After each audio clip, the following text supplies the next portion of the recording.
Donald Trump's tyrannical terrorist tariff policy was concocted by a fake economic expert made by his trade advisor, Lord Voldemorting his last name. That's a real sentence in 2025. Let me explain, or better yet, let me entail the help of the one and only Rachel Maddow, who last night ran this brutal expose of Trump's trade advisor, Peter Navarro. And I want to play for you first her whole deep dive of this guy's faux identity that tricked Trump into tariffing penguins and polar bears. And then we'll play this clip that's going to feel way worse after what Rachel Maddow reminded us all of last night, where this fucking guy has the audacity to go on CNN and shock this anchor by admitting the things he admitted about the tariffs that he, or rather his fake identity, helped Trump unleash on the world writ large. So I know that sounds like a fucking lot, and it is, but if you give a rat's ass about sanity, accountability, and getting stupid the hell out of power, then by all means, drop a like, subscribe to the channel so we can bring you more videos like this. Help us hit that 500K subscriber mark, and folks, let's get into it. Trump's tariffs are biggest policy mistake in 95 years.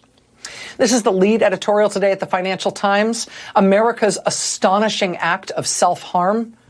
I thought the picture of Trump there actually kind of puts a nice punctuation mark on that. Elsewhere in the FT today, they describe Trump's actions as, quote, strangely self-sabotaging, quote, economic lunacy that might seem better explained by psychologists than economists. Larry Summers, former Treasury Secretary, says, quote, this is to economics what creationism is to biology, what astrology is to astronomy, what RFK thought is to vaccine science. I mean, it is hard to get your head around how much damage this one man can cause. I think it's even harder to get your head around simultaneously the fact that he can do damage of this magnitude with such a teeny tiny amount of thought. Right? You think it would take like a grand plan and some big brains to figure out how to destroy the economy of the richest nation on earth. But that's not how it's working out.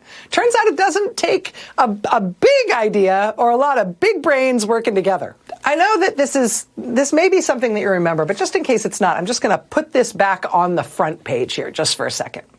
Because do you remember where Trump got the tariff thing from in the first place? Do you remember like when and why and how we started talking about tariffs in the first place? It was in his first campaign for president. Trump didn't really have any formal economic advisors. So he told his son-in-law, Jared, to find him an economic advisor. Trump reportedly gave Jared some vague ideas of what his thoughts were on economic issues. You know, something, make me look tough, China bad, something. Jared then decided to find his father-in-law a financial advisor for his presidential campaign by going on the Amazon.com website and starting to browse books. Not like reading the books, because you can't do that on the Amazon website. He was just looking at the covers, looking at the titles. And he found a book title that he thought was so cool. The title was Death by China. Oh my God, that's so cool. That's so awesome. And that apparently was it. Quote from Vanity Fair.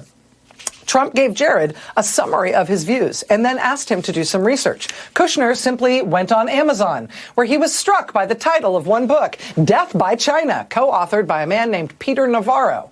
Jared then cold called Navarro, a well-known trade deficit hawk who agreed to join the team as an economic advisor. Navarro was a major advocate for an aggressive pro-tariff policy. Where did Peter Navarro get his idea that tariffs would be a good policy for America? What was his backup for that conviction? Well, he did have backup from a real expert who he cited in at least a half dozen of his books, including the one that Jared found on Amazon that fateful day.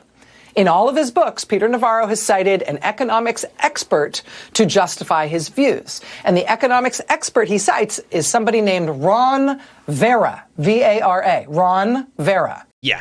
Now, that was a lot, but I think you kind of see where this is going, right?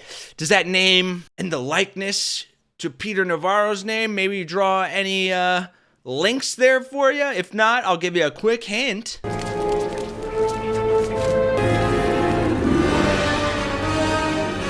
I told you. He fucking Lord Voldemorted his name. And here's the thing, it gets worse. When Trump won the presidency and entered the White House, this Ron Vera started circulating a memo around Washington in support of Trump using tariffs in trade policy. According to the New York Times, the memo had been, quote, sent from an email address purportedly belonging to Ron Vera. At one point, Ron Vera wrote in the memo that Trump could, quote, ride the tariffs to victory. The problem is Ron Vera doesn't exist. He never has. The economics expert that Peter Navarro has long cited to explain why he's so gung-ho on tariffs, this person, Ron Vera, is a made-up person. He is a fictional person. Peter Navarro invented Ron Vera as his expert source so he could quote this expert source over and over and over again in his crackpot books. Who is Ron Vera? Ron Vera is an anagram of Navarro, which is his last name. I mean, my name anagrams to Macho Waddler, but I don't see myself trying to talk you into doing what Macho Waddler wants, right? But that really is how the Trump administration crafted its tariff policy. That's where Trump came up with the tariff idea, circulating a fake memo from a fake person with a fake email address in order to make it look like this was a serious issue being debated by real experts. That is the intellectual basis on which Donald Trump today wiped $6 trillion of wealth out of existence and crashed America's markets and brought America and the world to the brink of a self-inflicted, on-purpose, global Great Depression along the lines of what we had in 2008 and what the pandemic inflicted upon us in 2020. This time, the global disaster is Donald Trump's big brain. Right. And then, today, this morning, as protests are erupting around the country, hands off the tariffs, hands off women, hands off our country, this guy has the audacity to go on CNN, yap for about a minute and a half before the CNN anchor holds up a page of the New York Times and shows him what he has wrought on the world, and he says this. It is a chapter in a longer book of drill, baby, but drill, my cheap question, oil. Sure, go ahead. Okay, but my question remains. I'm holding up the front page of the New York Times today with all the downward trajectory, and I simply want to know, did you anticipate this? If I had been with you 2 or 3 days ago at the announcement in the Rose Garden, would you have expected that on Saturday morning it would all, as I said, have hit the fan to this extent? It hasn't hit the fan to, look, sure, what we're having is going to be a restructuring and a repricing of companies. That's a given. I mean, it's a given. But what's also a given. So you knew this would happen. What's this you're referring to? We knew that markets were going to adjust. I'm referring to 9.1% of the S&P 500 bottom falling out in 1 week. Okay, so let's level set here for the American people. And this would be a great poll question. Do you think the world is treating the United States and its manufacturing base fairly? The problem we're trying to deal here with, and I would love to see the New York Times put up a front page on this, is a national emergency associated with a $1.2 trillion annual trade deficit that is the result of systematically higher tariffs and non-tariff barriers which are institutionalized by the World Trade Organization. That's what we're up against. No, you dipshit! We have trade imbalances with other countries because we trade with them.